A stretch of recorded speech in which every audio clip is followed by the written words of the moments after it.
Start करते हैं आज की क्लास। मैं धीरज खरबंदा ट्रिनिटी आईएएस में आप लोगों का स्वागत करता हूं।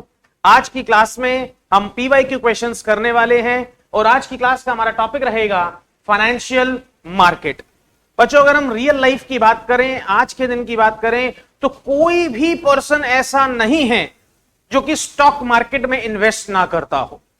स्टॉक मार्केट में इन्वेस्टमेंट का मतलब क्या होता है, स्टॉक मार्केट कहां स्टैंड करती है, प्राइमरी मार्केट क्या होती है, सेकेंडरी मार्केट क्या होती है, मनी मार्केट क्या है, कैपिटल मार्केट क्या है, ये सब चीजें हम थोड़ा थोड़ा इन क्वेश्चंस के थ्रू मैं आप लोगों के साथ डिस्कस करूंगा ताकि आप लोगों को पता चले कि रियल लाइफ में देखिए, अगर आप जॉब कर रहे हैं या बिजनेस कर रहे हैं तो आज की डेट में हमें एक सेकेंडरी इनकम की रिक्वायरमेंट है।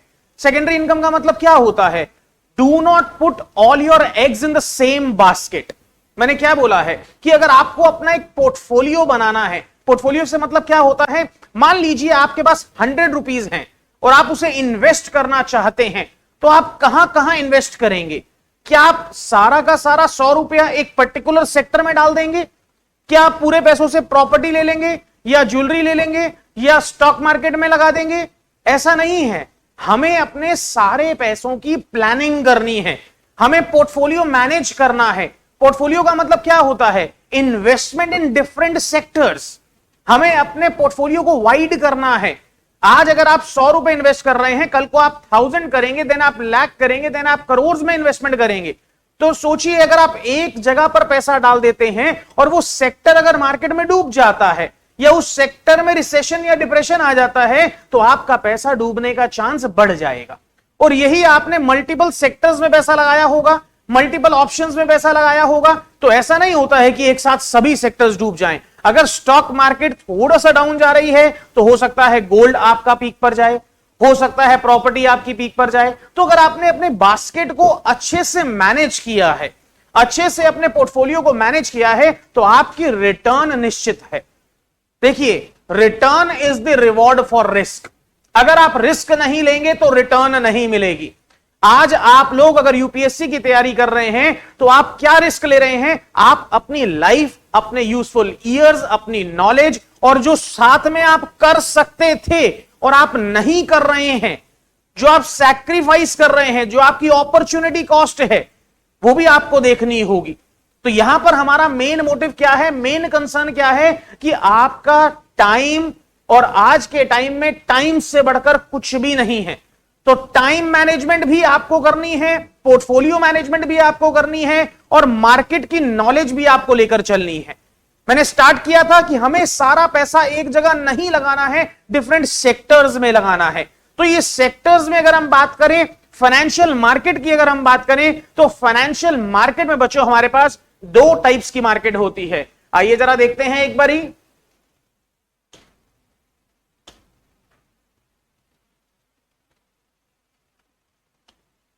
देखिए बच्चों, अगर हम फाइनेंशियल मार्केट की बात करें, थोड़ा सा ब्रीफ कर देता हूं ताकि हम आगे चल सकें।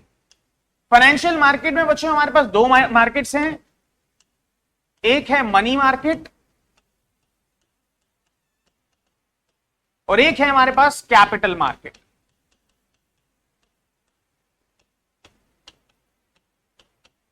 कैपिटल मार्केट में अगर हम बात करें बच्चों, तो प्राइमरी मार्केट और सेकेंडरी मार्केट।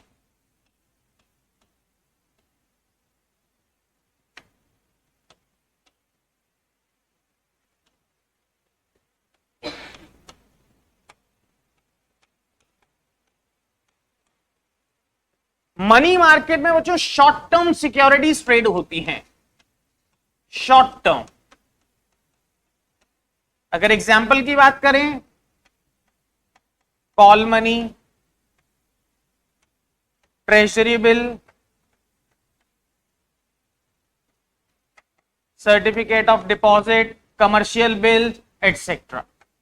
तो ये सब क्या है जी, शॉर्ट टर्म के लिए मनी मार्केट के इंस्ट्रूमेंट्स।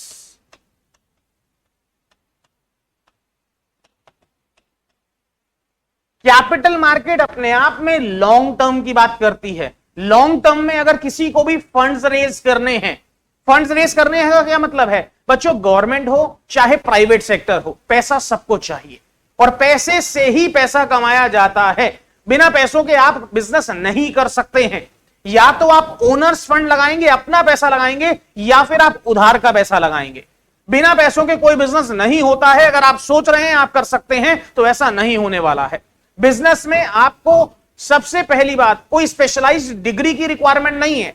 अगर मैं बात करूं बिजनेस और प्रोफेशन में क्या डिफरेंस होता है बच्चों, बिजनेस करने के लिए कोई डिग्री की रिक्वायरमेंट नहीं है, बट अगर आप प्रोफेशनल इनकम अर्न करना चाहते हैं तो आपको स्पेशलाइज्ड डिग्री चाहिए।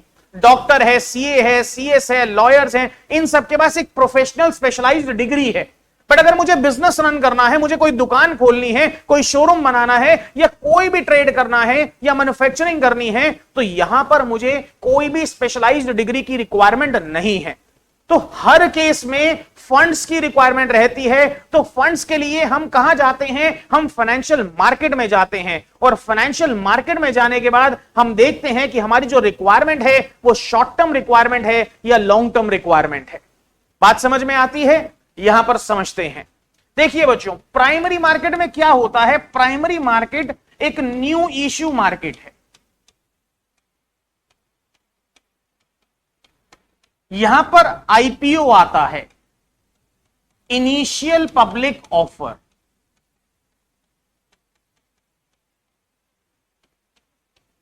अब ये आईपीओ क्या होता है, इनिशियल पब्लिक ऑफर क्या होती है, या ये न्यू इश्यू मार्केट का मतलब क्या होता है, आइए जरा मैं आपको समझाता हूं। बच्चों ये देखिए, अगर कोई भी कंपनी है और किसी भी कंपनी को शेयर्स इशू करने हैं, क्या करने हैं बच्चों, शेयर्स इशू करने हैं। जब ये कंपनी फर्स्ट टाइम बाजार में नहीं आ रही है, फर्स्ट टाइम इशू करती है, तो इसे हम बोलते हैं इनिशियल पब्लिक ऑफर। स्टार्टिंग में जब पब्लिक को ऑफर दी जाती है कि आप हमारी कंपनी में इन्वेस्ट करिए और आप ओनर बनिए। बच्चों, शेयर होल्डर बनने का मतलब क्या होता है, अगर आप किसी भी कंपनी में शेयर होल्डर बनते हैं, इसका मतलब आप उस कंपनी में मालिक बनने जा रहे हैं। तो मालिक बनने के क्या क्या फायदे और नुकसान हैं? मालिक बनने के फायदे और नुकसान ये हैं कि फायदा हुआ तो आपको मिलेगा, नुकसान होगा तो भी आपको ही बियर करना होगा। और अगर आप फायदे और नुकसान से बचकर एक सेफ रिटर्न चाहते हैं तो आप या तो जॉब करिए या फिर उधार का पैसा लेकर आइए। अगर आप अपने पास उधार का पैसा लेकर आते हैं तो ना तो आपके बिजनेस में मालिक बनेंगे लोग, और आपको एक सेफ उनको इन्वेस्टमेंट पे रिटर्न देना है, जिसे हम बोलते हैं इंटरेस्ट। बात समझ में आ रही है?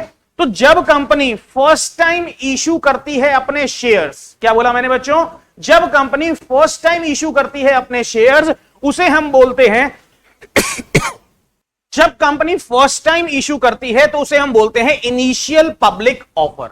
ये आईपीओ कौन सी मार्केट में आता है बच्चों, ये आईपीओ आता है प्राइमरी मार्केट में। अब मान लीजिए कंपनी ने शेयर्स इशू कर दिए हैं, जितने शेयर्स इशू करने थे कंपनी ने, for example 1 lakh shares issue करने थे, लोगों ने इसे अप्लाई कर दिया, सब्सक्राइब कर लिया और हमने उन्हें अलॉट कर दिया।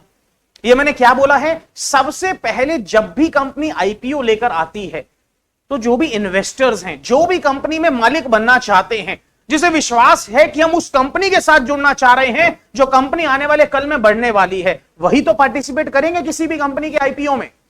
क्या कोई भी अपना आईपीओ लेकर आ सकता है? क्या हम अपने क्लासेस का, क्या हम यहां पर ट्रिनिटी आईएएस का आईपीओ लेकर आ सकते हैं? Answer is no.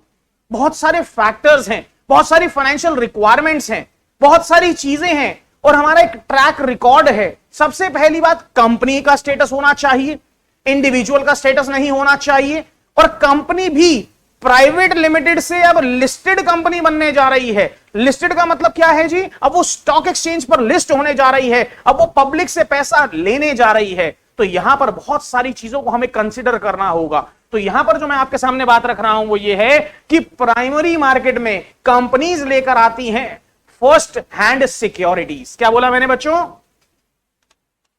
ये क्वेश्चंस बन सकते हैं और बने हुए हैं।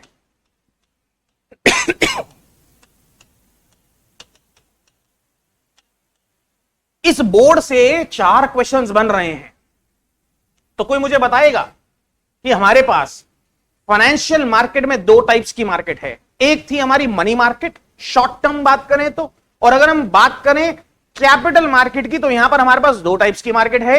एक है प्राइमरी और एक क्या है जी, सेकेंडरी। अब समझना, सेकेंडरी पे अभी नहीं आया हूं, अभी प्राइमरी को डिस्कस कर रहे हैं। क्वेश्चन क्या बन सकता है कि आईपीओ कौन सी मार्केट में आता है, इनिशियल पब्लिक ऑफर कौन सी मार्केट में आता है, तो आंसर आपके सामने है। कौन सी मार्केट है जी, primary market. First hand securities कहां पर लॉन्च की जाती हैं, वो कौन सी मार्केट है जी, बोलिए प्लीज, वो कौन सी मार्केट है जी, प्राइमरी मार्केट। और फर्स्ट टाइम जब कंपनी मार्केट में शेयर इशू करती है, तो वो भी कौन सी मार्केट में करती है जी, प्राइमरी मार्केट। बात समझ में आ रही है। अब कंपनी ने एक बारी जितने शेयर्स इशू करने थे, कंपनी ने इशू करने के लिए एप्लीकेशन दी। अब आप उस एप्लीकेशन को फिल करेंगे। अब आपने शेयर्स को सब्सक्राइब किया। अब कंपनी के पास मान लीजिए 1 लाख शेयर्स इशू करने थे, बट एप्लीकेशन आ गई 2 लाख की। होता है, ओवर सब्सक्राइब हो जाती है एप्लीकेशन। अच्छी कंपनी होगी तो आप भी लगाना चाहेंगे, मैं भी लगाना चाहूंगा, सब लगाना चाहेंगे, बट कंपनी की तो एक लिमिटेशन है, एक बाउंडेशन है कि इससे ज्यादा इशू नहीं कर सकती। तो कंपनी उस केस में क्या करती है, प्रो राटा अलॉटमेंट। क्या बोला बच्चों मैंने, प्रो राटा, मतलब कि प्रोपोर्शनेट अलॉटमेंट करती है, जिसे हम टेक्निकली बोलते हैं प्रो राटा। प्रोपोर्शनेट अलॉटमेंट का मतलब क्या है, मान लीजिए किसी ने 100 शेयर्स के लिए अप्लाई किया था, तो उसे 10 दिए, 20 दिए, 30 दिए, सिस्टमेटिक वे में। जो कंपनी का सॉफ्टवेयर है, जिस बेसिस पे कंपनी ने अलॉटमेंट करनी है, उस बेसिस पे आपको मिल जाएगा। ये जरूरी नहीं है कि सबको आईपीओ मिलेगा ही मिलेगा, नहीं मिलता। अब इतना बड़ा देश, इतने सारे लोग इन्वेस्ट करने वाले, तो सबको ये आईपीओ मिले, इस बात की कोई गारंटी नहीं है। प्राइमरी मार्केट हमारी हो चुकी है। अब हम करते हैं सेकेंडरी मार्केट। आइए चल, अब मुझे बताइए, जब कंपनी ने एक बार शेयर इशू किए, कंपनी ने एप्लीकेशन दी, आपने उसे ओवर सब्सक्राइब किया, आपको शेयर्स मिलेंगे या नहीं मिलेंगे, ये डिपेंड करेगा। अब ये शेयर्स मार्केट में आ चुके हैं। अब बार बार कंपनी शेयर इशू नहीं करेगी। अब कंपनी क्या करेगी, जो शेयर्स इशू हो चुके हैं, पहले मिस्टर एक्स ने खरीदा था, अब मिस्टर एक्स कहता है मुझे नहीं चाहिए ये शेयर, मैं इसे बेचना चाहता हूं, बट मिस्टर वाई कहता है कि मुझे ये शेयर्स चाहिए। अब सेकंड हैंड बन चुकी हैं ये सिक्योरिटीज। क्या बोला मैंने, अब ये फर्स्ट हैंड नहीं है, अब कंपनी नहीं बेच रही है, अब कौन बेच रहा है इसे, इन्वेस्टर्स, जिनके पास वो शेयर्स हैं। तो सेकंड हैंड सिक्योरिटीज कहां पर ट्रेड होंगी, बताइए प्लीज, बताइए कौन सी मार्केट है ये, सेकेंडरी मार्केट। तो यहां पर कौन सी सिक्योरिटीज हो चुकी हैं जी, सेकंड हैंड।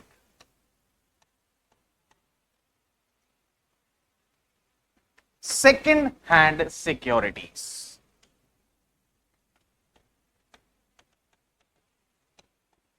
आइए जरा, जब हम बात करते हैं सेकंड हैंड सिक्योरिटीज, तो इसे हम क्या बोलते हैं, और ये सेकंड हैंड सिक्योरिटीज कहां पर ट्रेड होती हैं, ये होती हैं स्टॉक एक्सचेंज पर। कहां पर ट्रेड होती है ये, स्टॉक एक्सचेंज। और अगर हम अपने इंडिया में बात करें तो 2 हमारे स्टॉक एक्सचेंजेस हैं, कोई बता सकता है कौन कौन से हैं, नेशनल स्टॉक एक्सचेंज और Bombay stock exchange. National stock exchange, और ये क्या है जी हमारा, Bombay stock exchange.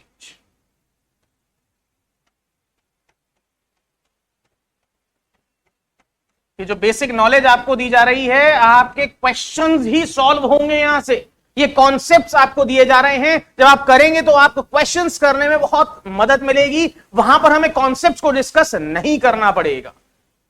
Secondary market कहां पर ट्रेड होती है second hand securities, stock exchange पर। स्टॉक एक्सचेंज कौन कौन से हैं हमारे पास, एक है नेशनल स्टॉक एक्सचेंज और एक क्या है जी, बॉम्बे स्टॉक एक्सचेंज। आपको पता होना चाहिए कि पहले के टाइम पर जब कंपनी शेयर्स इशू करती थी, तो शेयर्स सर्टिफिकेट दिए जाते थे।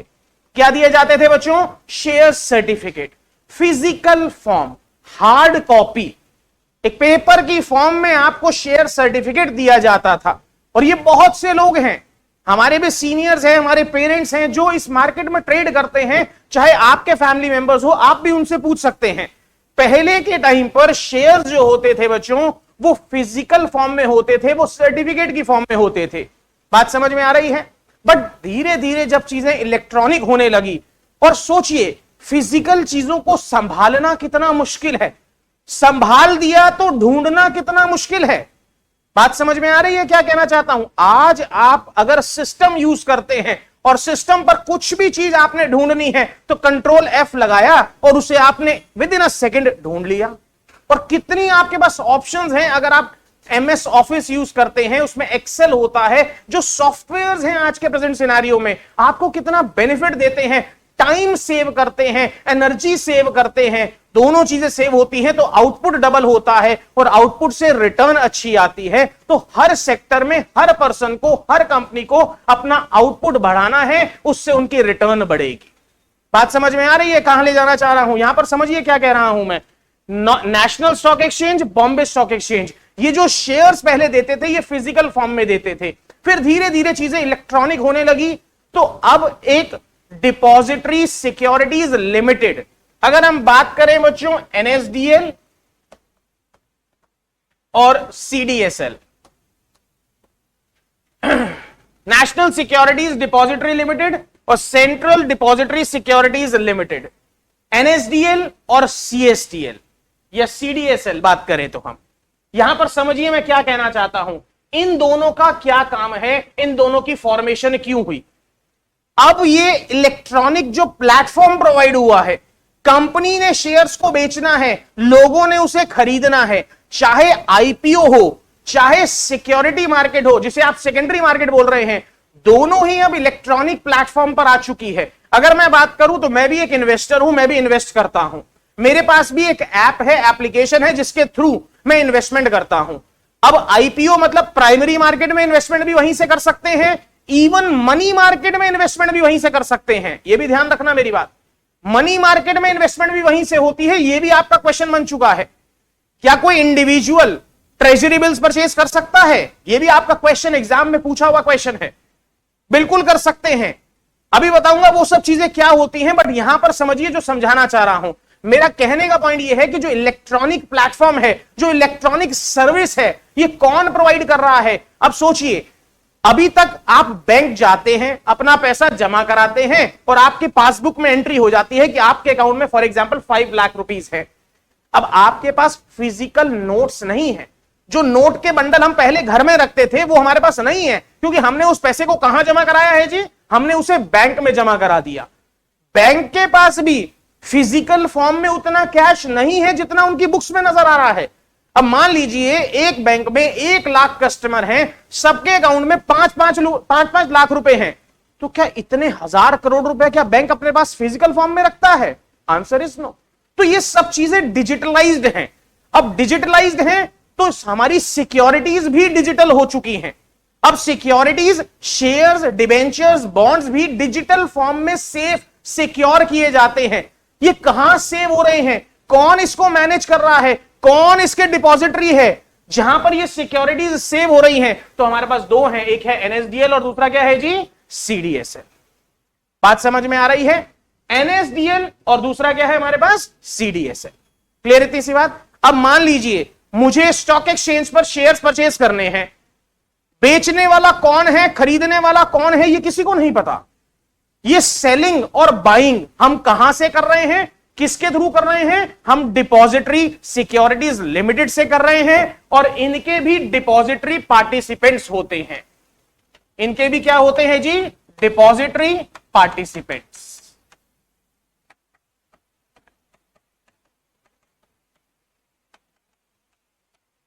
आप बैंक के साथ अपना डीमैट अकाउंट खुलवाते हैं। डीमैट अकाउंट का मतलब क्या है? अगर आज के टाइम पे आपने ट्रेडिंग करनी है सिक्योरिटीज में, तो आपका डीमैट अकाउंट होना चाहिए। अब ये डीमैट अकाउंट आप कहां खुलवाएंगे? डिपॉजिटरी पार्टिसिपेंट्स के पास। ये बैंक्स हो सकते हैं और भी हो सकते हैं, बहुत सारे हैं पार्टिसिपेंट्स, मैं सबका नाम नहीं लूंगा। फॉर एग्जाम्पल अगर बात करूं, एंजल इन्वेस्टर है, एंजल ट्रेडिंग ऐप है जो आप बोल सकते हैं, एक हमारे पास ज़ीरोधा है, बहुत सारे ऐसे मल्टीपल ऑप्शंस हैं जो कि डिपॉजिटरी पार्टिसिपेंट का रोल प्ले कर रहे हैं। बट इनके भी जो मैनेजमेंट है वो कहां से हो रही है जी, एनएसडीएल और सीडीएसएल के थ्रू। क्लियर इतनी सी बात। चलें आगे जी। प्राइमरी मार्केट समझ में आ गई, सेकेंडरी मार्केट समझ में आ गई, सेकेंड हैंड सिक्योरिटीज समझ में आ गया। तो चलते हैं बच्चों, आज की क्लास में इतना ही करेंगे। अब हम मिलेंगे नेक्स्ट क्लास में। आज की क्लास में आप लोगों से विदा करता हूं। Bye bye.